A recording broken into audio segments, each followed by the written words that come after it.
Creamy chicken ramen meets zesty yuzu salad and a jammy onsen egg east-west flavor bomb. Cut the prosciutto into bite-sized pieces. In a bowl, mix yuzu kosho, olive oil, consommé powder, vinegar, soy sauce, sugar to make dressing. Then add prosciutto and the green leaf lettuce, toss to combine. Boil water and cook the ramen.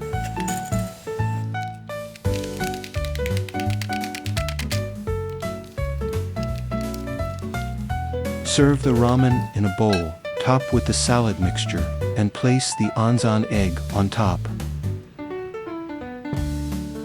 A beautiful white broth paired with savory prosciutto and a refreshing yuzu kosho salad